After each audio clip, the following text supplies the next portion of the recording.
দেশের আকাশে চাঁদ দেখা না গেলেও ভোর হতে বেশ কিছু এলাকায় শোনা গেছে ঈদের তাকবীর। সৌদি আরবের সঙ্গে মিল রেখে আজ দেশের ২০টিরও বেশি জেলায় উদযাপিত হচ্ছে পবিত্র ঈদ উল ফিতর। বিশেষ করে উত্তরাঞ্চলের কয়েকটি জেলায় আগাম ঈদ উদযাপনের এই চিত্র একটু বেশি চোখে পড়ে। শুক্রবার সকালে বগুড়া, নওগাঁ, দিনাজপুর ও জামালপুরের বিভিন্ন এলাকায় অনুষ্ঠিত হয়েছে ঈদের জামাত। কোথাও ছোট পরিসরে, আবার কোথাও শত শত মুসল্লি একসঙ্গে এই জামাত আদায় করেন। আমাদের হুজুরের ডিক্লেয়ার দিয়েছে রাত ৯টার দিকে আগামীকালকে ঈদ মুবারক, ঈদের নামাজ অনুষ্ঠিত হবে।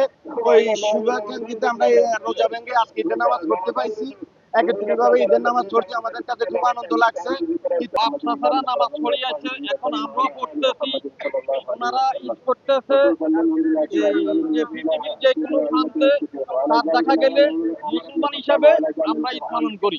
বগুড়ার গাবতলী, সোনাতলা ও ধুনট উপজেলার কয়েকটি গ্রামে অনুষ্ঠিত জামাতে নারী ও শিশুসহ সব বয়সী মুসল্লিরা অংশ নেন। অন্যদিকে নওগাঁর পত্নীতলায় টানা ১১ বছর ধরে এভাবেই সৌদির সঙ্গে মিল রেখে ঈদ পালন করে আসছেন স্থানীয়রা।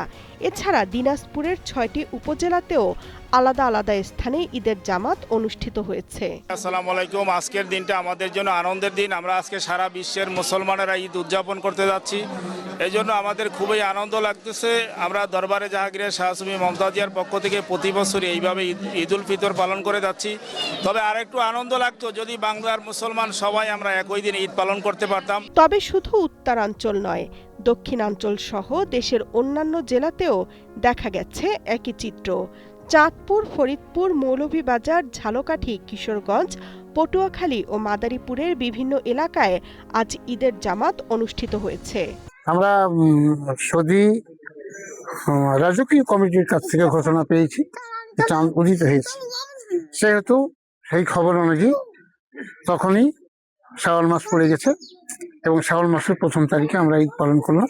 আজকে এখানে বাংলাদেশের ৭৬ বিঘিতে দেশের মানুষকে প্রতিদিন সুরক্ষিত রাখার প্রত্যয় নিয়ে সেফটি কেবল সহ এলো সেফ সিলিং ফ্যান। লক্ষ্মীপুর ও চাঁদপুরের হাজীগঞ্জ, ফরিদপুর ও মতলব অঞ্চলের প্রায় ৫০টি গ্রামে আজ আগাম ঈদ উদযাপন করা হয়েছে। এছাড়া পটুয়াখালীর কলাপাড়ায় প্রায় ১০,০০০ মানুষ এবং মাদারীপুরের ২৫টি গ্রামের প্রায় ৩০,০০০ মুসল্লি একসঙ্গে ঈদের নামাজ আদায় করেছেন। খেয়াল করবেন, গোটা বিশ্বে মুসলমানের ওপর, কি ফিলিস্তিন, কি ইরান, কি ইয়েমেন, সব জায়গায়, কি আপনার উইঘর, চীনার, সব জায়গাতে মুসলমানদের প্রতি একটি ইহুদিবাদ, নাসরাত, কাফেরদের অত্যাচার চলছে। এখানে আমাদের হুজুর ইমাম সাহেব কেন্দ্র মসজিদের তাদের দেশের কথা, তাদের মুসলমানদের কথা পাঠ করে দোয়া করেছে যেন আল্লাহ তাদের দেশে শান্তির স্থাপন করে, অথবা যারা এই অত্যাচার করতেছে তাদেরকে হেদায়েত করে, অথবা নির্মূল করে দেয় ধ্বংসের মাধ্যমে। আল্লাহর কাছে আমরা এই দাবি করি। আমার খুব ভালো লাগছে। আমি বরাবরই অনেক দিন হলো এখানে ঈদের সলাত আসি পড়ি।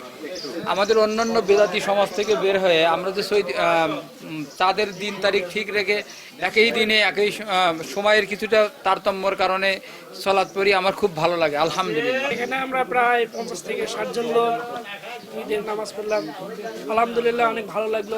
ঈদের নামাজ শেষে সবখানি মুসল্লিরা দেশ, জাতি এবং সারা বিশ্বের মুসলিম উম্মার শান্তি ও কল্যাণ কামনায় দোয়া করেন। এরপর শুরু হয় কোলাকুলি আর শুভেচ্ছা বিনিময়। চারদিকে ছড়িয়ে পড়ে ঈদের অনাবিল আনন্দ। নতুন চন্দ্র অনুযায়ী সিয়াম শুরু করতে হবে, তো আমরা সেই অনুযায়ী সৌদির সাথে মিল হচ্ছে। সৌদিও যেমন ওই একই তারিখে করতেছে, আমরাও একই তারিখে করতেছি। আসলে সৌদিটা আমাদের মেন না, মেন হচ্ছে আমাদের চন্দ্রটা। তো এই চন্দ্র তারিখকে ঠিক রেখে প্রত্যেকটা মুসলমানকেই এই সিয়াম পালন করতে হবে। সেই ধারাবাহিকতায় আমরা এটা করছি। আলাদা দিনে হলেও ঈদের অনুভূতি আসলে একটাই। দেশের এক প্রান্ত থেকে আরেক প্রান্তে সবাই একই দোয়া, একই ভালোবাসা। ঈদ মানেই আনন্দ, আর সেই আনন্দ সমানভাবে ছড়িয়ে পড়ুক সবার ঘরে আজকের দিনে, এটাই সবার প্রত্যাশা। Desk report, Kaler Kantho.